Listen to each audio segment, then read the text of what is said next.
Hello student, welcome back to Gyan Yatra GK. जो हमारी history की 10,000 वाली सीरीज चली हुई है, आज हम उसी का आगे पार्ट करेंगे। तो बिना देरी के शुरू करते हैं। हमारा पहला क्वेश्चन है, गुप्त साम्राज्य का उदय 3री शताब्दी के अंत में कहाँ पर हुआ था? प्रयाग के निकट कौशाम्बी में इसका क्या हुआ था? उदय हुआ था। नेक्स्ट क्वेश्चन हम देखेंगे, गुप्त वंश का संस्थापक। तो इसके संस्थापक की बात करें तो श्रीगुप्त इसका संस्थापक है। और अगर सन देखें तो 240 से 280 ईस्वी में क्या किया था? इसके संस्थापक, मतलब जो श्रीगुप्त थे वो तब से तब तक बने हुए थे।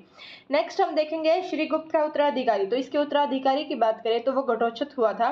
कब से कब तक था? 280 से लेकर 320 ईस्वी तक ये रहा था। नेक्स्ट क्वेश्चन हम देखेंगे, गुप्त वंश का प्रथम महान सम्राट चंद्रगुप्त प्रथम था। यह 320 ईस्वी में गद्दी पर बैठा था। नेक्स्ट है, इसने लिच्छवी राजकुमारी कुमार देवी से विवाह किया था, यानी कि इसका विवाह किससे हुआ था? कुमार देवी से हुआ था। और अगर चंद्रगुप्त प्रथम की बात करें कि इसने कौन सी उपाधि धारण की थी, तो इसने महाराज अधिकार की क्या की थी? उपाधि धारण की थी। नेक्स्ट है गुप्त संवत। तो गुप्त संवत की शुरुआत किसने की थी? चंद्रगुप्त प्रथम ने की थी। अगर सन की बात करें तो 319 और 320 ईस्वी में क्या की थी? शुरुआत की थी। नेक्स्ट क्वेश्चन है, चंद्रगुप्त प्रथम का उत्तराधिकारी कौन था? तो इसका उत्तराधिकारी कौन था? समुद्रगुप्त था। और कब बैठा था? 335 ईस्वी में यह राजगद्दी पर बैठा था। नेक्स्ट क्वेश्चन देखेंगे कि इसने आर्यावर्त के 9 शासक, यानी कि किसने? समुद्रगुप्त की बात चली हुई है कि इसने आर्यावर्त के 9 शासक व दक्षिणावर्त के कितने? 12 शासकों को पराजित किया था। यहाँ से क्वेश्चन डायरेक्ट आता है कि आर्यावर्त और दक्षिणावर्त उल्टा कर देते हैं। दक्षिणावर्त के 9 और आर्यावर्त के 12। तो ये याद रखना है कि दक्षिणावर्त के 12 शासक थे और आर्यावर्त के कितने थे? 9 शासक थे। इन्हीं बीजों के कारण जो समुद्रगुप्त है उसको क्या बोला जाता था? उसको भारत का नेपोलियन कहा जाता था। नेक्स्ट क्वेश्चन देखेंगे कि इसके अलावा और इसको क्या कहा जाता था? जैसे कि चंद्रगुप्त थे, उनको महाधिराज की उपाधि धारण की थी, वैसे इन्होंने कौन कौन सी उपाधि धारण की थी? तो समुद्रगुप्त की बात करें तो अश्वमेधकर्ता, विक्राम और परम भागवत की उपाधि धारण की थी। इसके साथ ही इसे कविराज भी कहा जाता था। नेक्स्ट हम देखेंगे कि परम भागवत की उपाधि धारण करने वाला प्रथम गुप्त शासक कौन था? समुद्रगुप्त एक इकलौता पहला ऐसा गुप्त शासक था जिसने परम भागवत की जो उपाधि है वो धारण की थी। नेक्स्ट क्वेश्चन देखते हैं, समुद्रगुप्त विष्णु का प्रशासक था, वो मतलब किसका उपासक था? तो वो विष्णु का उपासक था। चंद्रगुप्त कैसा था? संगीत प्रेमी था। ऐसा अनुमान है कि उसके सिक्कों पर वीणा वादन करते हुए दिखाया गया। ये क्वेश्चन आया था एक बारी, मतलब एक बार क्या बहुत बार आया हुआ है कि कौन सा गुप्त शासक है जिसने अपने सिक्कों पर वीणा बजाते हुए अपनी फोटो लगाई थी? तो वो कौन थे? समुद्रगुप्त थे। नेक्स्ट क्वेश्चन देखते हैं, समुद्रगुप्त का दरबारी कवि कौन था? तो उसका दरबारी कवि हरिशेन था, जिसने इलाहाबाद प्रस्तुति लेख की क्या की थी? रचना की थी। नेक्स्ट क्वेश्चन देखते हैं, समुद्रगुप्त का उत्तराधिकारी कौन था? चंद्रगुप्त द्वितीय था, जिसने 380 में राजगद्दी पर वो बैठा था। ठीक है। नेक्स्ट है, चंद्रगुप्त द्वितीय के शासनकाल में कौन सा चीन बौद्ध यात्री आया था? तो वो फाहियान आया था इसके शासनकाल में। नेक्स्ट है, ग्रंथों पर विजय के उपलक्ष्य में चंद्रगुप्त सेकंड ने कौन से सिक्के चलाए थे? उसने 24 के सिक्के चलाए थे। ठीक है। नेक्स्ट, ये थोड़ा सा देखना भाई, ये थोड़ा गलत हो गया। तो चंद्रगुप्त ने चांदी के सिक्के चलवाए थे। ठीक है। अगर चंद्रगुप्त की बात करें कि उसने कौन से सिक्के चलाए थे, तो उसने चांदी के सिक्के चलवाए थे। नेक्स्ट है, चंद्रगुप्त द्वितीय का राजकवि कौन था? तो चंद्रगुप्त द्वितीय के राजकवि को कौन है? साब को राजकवि माना जाता है। नेक्स्ट है, चंद्रगुप्त द्वितीय के समय पाटलिपुत्र और इजनई विद्या के प्रमुख केंद्र थे। तो कौन कौन से थे? पाटलिपुत्र और उज्जैन क्या थे? प्रमुख केंद्र थे।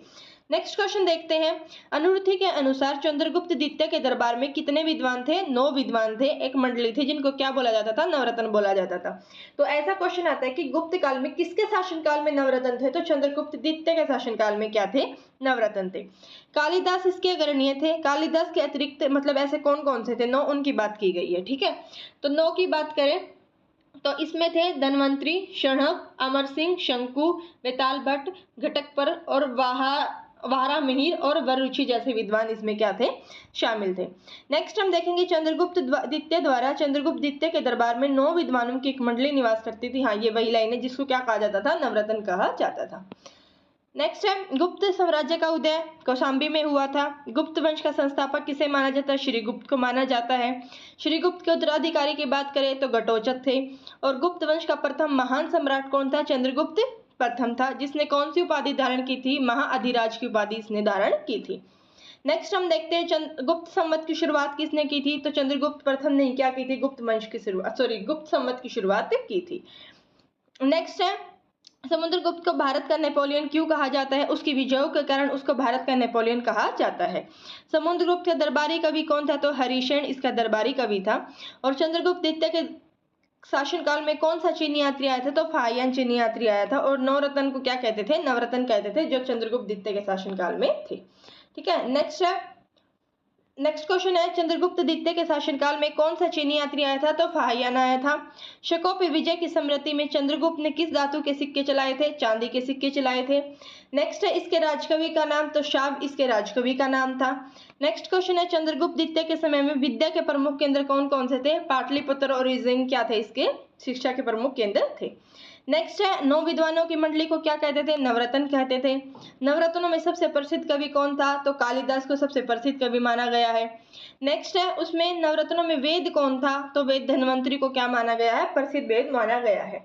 और अगर नवरत्नों में खगोल शास्त्री की बात करें तो वो कौन थे? वराहमिहिर क्या थे? खगोल शास्त्री थे। नेक्स्ट है, चंद्रगुप्त द्वितीय का साहित्य सचिव कौन था? तो वीरसेन क्या था? इसके साहित्य सचिव माने जाते हैं। ठीक है, नेक्स्ट क्वेश्चन हम देखेंगे, वीरसेन किस विषय का प्रखंड विद्वान था? तो वीरसेन व्याकरण, न्याय मीमांसा और शब्द शास्त्र का क्या था? प्रखंड विद्वान था, यानी कि उसको बहुत सारी जानकारी थी।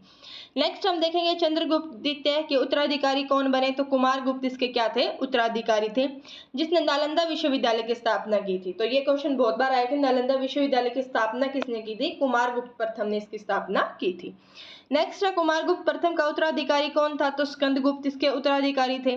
नेक्स्ट क्वेश्चन है, स्कंदगुप्त ने किस झील का पुनरुद्धार कराया था? तो उसने सुदर्शन झील का पुनरुद्धार कराया था। ठीक है, नेक्स्ट क्वेश्चन है, सुदर्शन झील किस पर्वत पर स्थित है? तो गिरनार पर्वत पर यह स्थित है। नेक्स्ट क्वेश्चन है, स्कंदगुप्त ने प्रवरदत्त को किस प्रदेश का गवर्नर नियुक्त किया था? तो प्रवरदत्त को उसने सौराष्ट्र का गवर्नर नियुक्त किया था। नेक्स्ट क्वेश्चन है, हुणों का आक्रमण किस गुप्त शासक के समय हुआ था? तो ये स्कंदगुप्त के समय में हुआ था। गुप्त वंश के अंतिम शासक की बात करें तो वो विष्णुगुप्त है। नेक्स्ट क्वेश्चन है, गुप्त साम्राज्य की सबसे बड़ी प्रादेशिक इकाई क्या कहलाती है? तो वो देश कहलाती है। देश का शासक क्या कहलाता है? यानी जो देश पे जो शासक करता था उसको गोप्ता बोला जाता था। नेक्स्ट क्वेश्चन है, गुप्त प्रशासन की दूसरी प्रादेशिक इकाई को क्या कहते हैं? तो भुक्ति कहा जाता है। नेक्स्ट है भाई, जो ये वर्ड है ना, ये बहुत ज्यादा इंपॉर्टेंट है। भुक्ति का शासन क्या कहलाता है? तो वो उपरिक कहलाता है। नेक्स्ट है, भुक्ति के नीचे की प्रशासनिक इकाई क्या कहती थी? तो उसको विषय कहते थे। विषय का प्रमुख अधिकारी क्या कहलाता है? विषयपति कहलाता है। नेक्स्ट है, पुलिस विभाग का मुख्य अधिकारी क्या कहलाता है? तो दंडपाशिक को इसका मुख्य अधिकारी कहते हैं। नेक्स्ट है, पुलिस विभाग के सामान्य कर्मचारी को क्या कहते हैं? चाट और भाट इसके सामान्य कर्मचारियों को बोला जाता है। नेक्स्ट क्वेश्चन है, गुप्त प्रशासन की सबसे छोटी इकाई क्या थी? तो गुप्त प्रशासन की सबसे छोटी इकाई की बात करें तो वो क्या थी? ग्राम थी। नेक्स्ट है, ग्राम का प्रशासन कौन चलाता था? तो ग्राम सभा इसका प्रशासन यानी इसका देखरेख करती थी, इसको चलाती थी। ग्राम सभा के मुखिया को क्या कहते थे? ग्राम सभा के मुखिया को ग्रामिक कहा जाता है। नेक्स्ट है, ग्राम सभा के अन्य सदस्यों, मतलब जो एक मेन होता है, मुखिया होता है, उसको ग्रामिक बोलते थे, और बाकी जितने भी अन्य सदस्य होते थे उनको मेहतर बोला जाता था।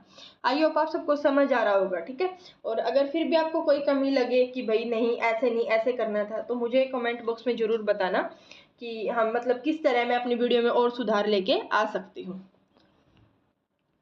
नेक्स्ट है, ग्राम सभा की छोटी इकाई को क्या कहा जाता है? तो उसकी छोटी इकाई को पेट बोलते हैं। नेक्स्ट है, गुप्त काल में भूमि बिक्री संबंधी अभिलेख किस ताम्रपत्र से प्राप्त होते थे? तो वो दामोदरपुर ताम्रपत्र से क्या होते थे? प्राप्त होते थे।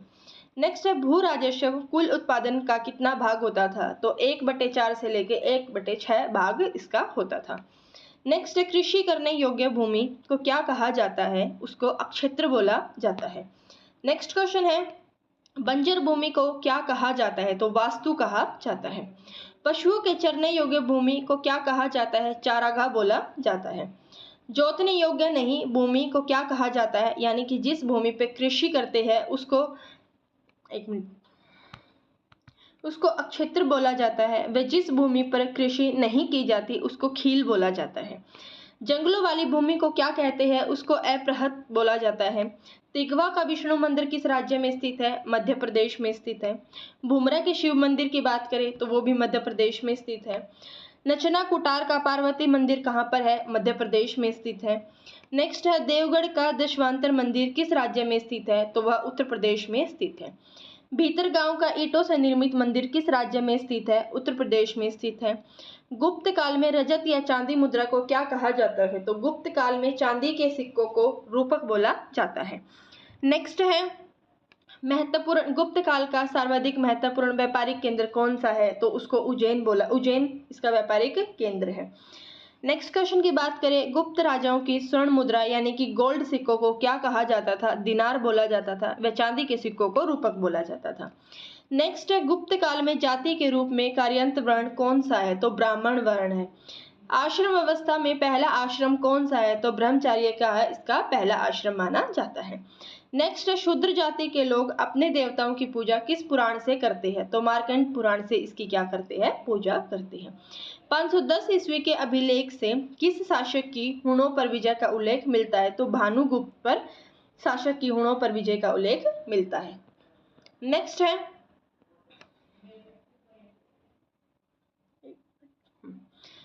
नेक्स्ट है पहली बार सती होने का परिणाम किस अभिलेख से मिलता है? तो वो हमें एरन अभिलेख से मिलता है जो 510 ईस्वी में लिखा गया था।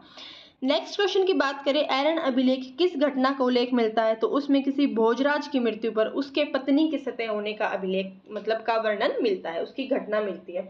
तो ये क्वेश्चन आया था कि सती प्रथा का परिणाम किस अभिलेख से मिला है? तो वो एरन अभिलेख से मिला है। ठीक है, नेक्स्ट क्वेश्चन की बात करें, नेक्स्ट क्वेश्चन है हमारा, गुप्त काल में वेश्यावृत्ति करने वाली महिलाओं को क्या कहा जाता था? तो उनको गणिका बोला जाता था। नेक्स्ट है वृद्ध वेश्याओं को क्या कहा जाता है? तो उनको कुटनी बोला जाता है। नेक्स्ट है वृद्ध मतलब बूढ़ी औरतों को। नेक्स्ट है गुप्त सम्राट में किस धर्म के अनुयायी थे? तो गुप्त सम्राट की बात करें तो उसमें वैष्णव धर्म के क्या थे? अनुयायी थे। नेक्स्ट है गुप्त सम्राटों ने किस धर्म का राजधर्म बनाया था? तो उन्होंने वैष्णव धर्म को राजधर्म बनाया था। नेक्स्ट है विष्णु का वाहन क्या है? तो विष्णु के वाहन की बात करें तो वो गरुड़ है। गुप्तों का राज चिन्ह क्या था? गुप्तों के राज चिन्ह गरुड़ है। गुप्तों का राज चिन्ह कौन सा है? गरुड़। नेक्स्ट क्वेश्चन है गुप्तों का राज चिन्ह क्या है? गरुड़ है। ये हो गया था। नेक्स्ट है गुप्त काल का वैष्णव धर्म संबंधी सबसे महत्वपूर्ण अवशेष क्या है? तो देवगढ़ का देशवांतर मंदिर क्या है? इसका सबसे महत्वपूर्ण अवशेष है। देवगढ़ का देशवांतर मंदिर किस जिले में स्थित है? ललितपुर यानी उत्तर प्रदेश में स्थित है। देशवांतर मंदिर किस नदी के तट पर स्थित है? तो बेतवा नदी के तट पर स्थित है।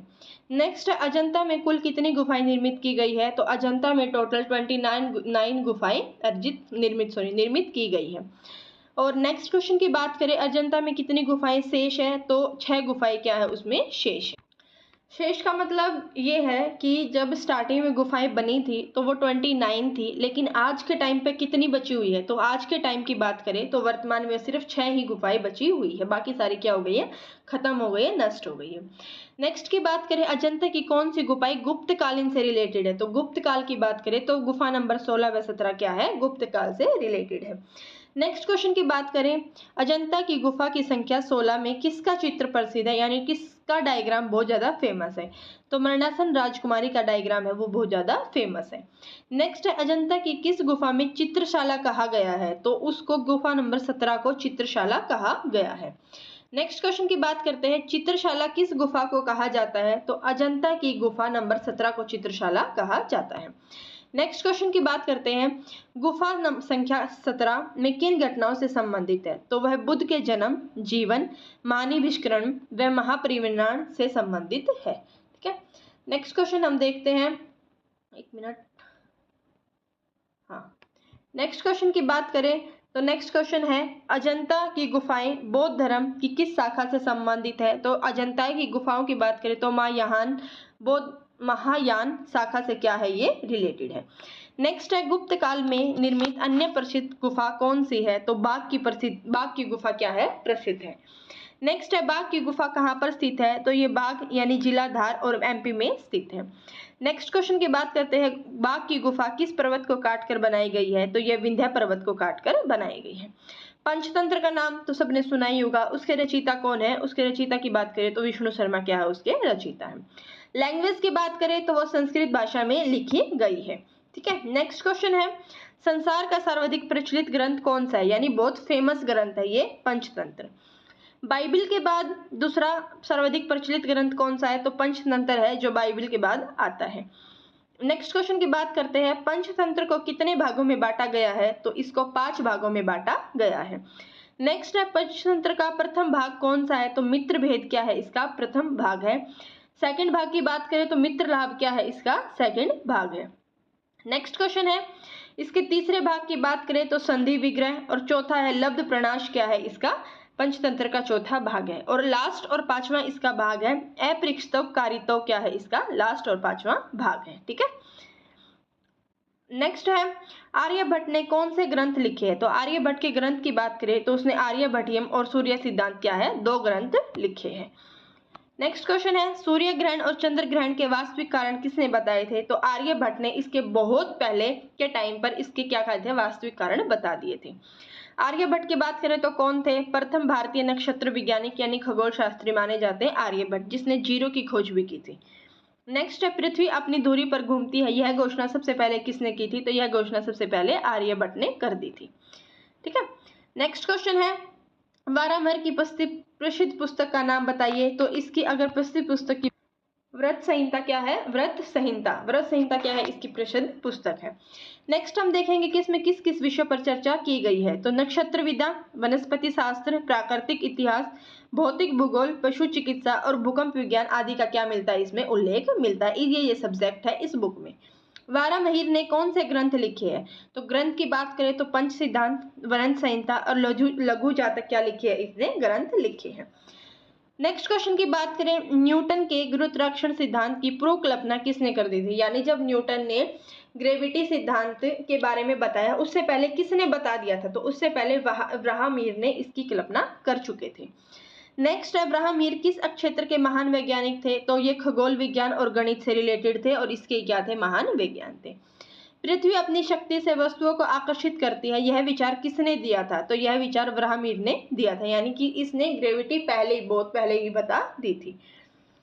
नेक्स्ट क्वेश्चन की बात करते हैं, गुप्त काल में पशु चिकित्सा पर कौन सी पुस्तक लिखी गई है, तो गुप्त काल की बात करें तो उसमें पशु चिकित्सा पर हस्त आयुर्वेद नामक एक पुस्तक लिखी गई है। इसके रचयिता की बात करें तो पाल काव्य क्या है, इसके रचयिता है। नेक्स्ट क्वेश्चन की बात करते हैं, हस्त आयुर्वेद किन विषयों पर वर्णन है, तो ये हाथी के रोग, दुख, सूत्र और उपचार विधियों पर क्या है, संबंधित है। ये सारे इसमें सब्जेक्ट दिए हुए हैं। नेक्स्ट है नवीनतम की रचना किसने की थी, तो गुप्त काल में हुई थी। किस प्रकार का ग्रंथ है, ये चिकित्सा से रिलेटेड ग्रंथ है।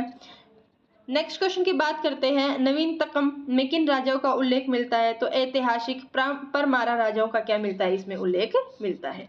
ठीक है, नेक्स्ट हम देखेंगे, एक मिनट भी, हाँ, नेक्स्ट क्वेश्चन है हमारा, गुप्त काल में चांदी के सिक्कों को क्या कहा जाता था, तो रूपक बोला जाता था। गुप्त काल में किन स्मृतियों की रचना हुई थी, तो पाराशर, नारद, कात्यायन व बृहस्पति स्मृतियों की क्या हुई थी, इसमें रचना हुई थी। मंदिर निर्माण कला का जन्म कब हुआ था, तो गुप्त काल में मंदिर कला का क्या हुआ था, मंदिर निर्माण की कला का जन्म हुआ था, यानी सबसे पहले जो मंदिर निर्माण की जो डेकोरेशन जो कला होती है वो गुप्त काल में ही हुई थी। नेक्स्ट हम बात करेंगे मूर्ति पूजा की अवधारणा का विकास कब हुआ था, तो ये भी कब हुआ था, गुप्त काल में ही हुआ था। नेक्स्ट क्वेश्चन की हम बात करेंगे, गुप्त शासकों ने सबसे अधिक ग्राम अनुदान किसे दिए थे, तो सबसे ज्यादा उन्होंने ब्राह्मणों को क्या दिया था, अनुदान दिया था, दान दिया था। मंदिरों में ब्राह्मण को ग्राम अनुदान देने की परंपरा कब विकसित हुई थी, तो गुप्त काल में ही विकसित हुई थी, क्योंकि ग्राम मतलब गांव अनुदान दिए थे ब्राह्मणों को, गांव देने की, गांव ऐसा का पूरा पहले के टाइम में क्या होता था गुप्त काल में कि पूरा का पूरा गांव उनको दान दे दिया जाता था ब्राह्मणों को। तो ये कब शुरू हुआ था, ये गुप्त काल में स्टार्ट हुआ था। नेक्स्ट क्वेश्चन की हम बात करते हैं, गुप्त काल को किस साहित्य का स्वर्ण युग माना जाता है, तो लौकिक साहित्य का क्या माना जाता है, स्वर्ण युग माना जाता है। मर्चकटिकम के रचयिता कौन है, तो मर्चकटिकम के रचयिता शूद्रक को माना जाता है। और अगर इसकी अर्थ की बात करें तो इसका मीनिंग क्या है, तो इसका मीनिंग है मिट्टी की खिलौने की गाड़ी। ठीक है, नेक्स्ट क्वेश्चन हम देखेंगे, मर्चकटिकम में किस कथा का वर्णन मिलता है, तो इसमें निर्धन ब्राह्मण, चारुदत्त व वेश्या वसंत सेना के प्रेम की कथा का क्या मिलता है, वर्णन मिलता है। नेक्स्ट क्वेश्चन हम देखेंगे, प्रथम भारतीय रचना कौन सी है जिसका यूरोपीय भाषाओं में अनुवाद हुआ है, तो अभिज्ञान संकुलतम यानी कि कालिदास की जो पुस्तक है, इसके रचयिता नीचे दे रखा है कालिदास, इसकी पुस्तक ही है जिसका यूरोपीय भाषाओं में क्या हुआ है, अनुवाद हुआ है। नेक्स्ट है, गुप्त काल को भारतीय इतिहास का कौन सा युग कहा जाता है, तो गुप्त काल को भारत का स्वर्ण युग कहा जाता है। क्यों कहा जाता है, क्योंकि इनकी सांस्कृतिक व उपलब्धियों के कारण इसको क्या कहा जाता है, स्वर्ण युग कहा जाता है। और आज हमारी ये गुप्त काल था, ये पूरा यहाँ से कंप्लीट हो गया है। ठीक है, नेक्स्ट हम वीडियो लेके आएंगे अगले टॉपिक पर। अगर आपने मेरी 10,000 वाली सीरीज कर ली ना, तो इस बात की गारंटी मैं आपको देती हूँ 100% कि लूसेंट से आपका कोई भी क्वेश्चन नहीं छूटेगा। ठीक है, और नेक्स्ट सीरीज हम एनसीईआरटी पे भी आएगी, और पॉलिटिकल के भी हम कुछ मतलब जितने भी टोटल बनेंगे 500 करके पार्ट लेके आएंगे। उसको भी आप ज़्यादा से ज़्यादा लाइक करना, शेयर करना और देखना। उससे भी ये है कि आपकी एनसीईआरटी पूरी इन क्वेश्चनों से ही कवर हो जाएगी, आपको अलग से पढ़ने की नीड नहीं होगी। चलो, थैंक यू, मिलते हैं नेक्स्ट क्लास में।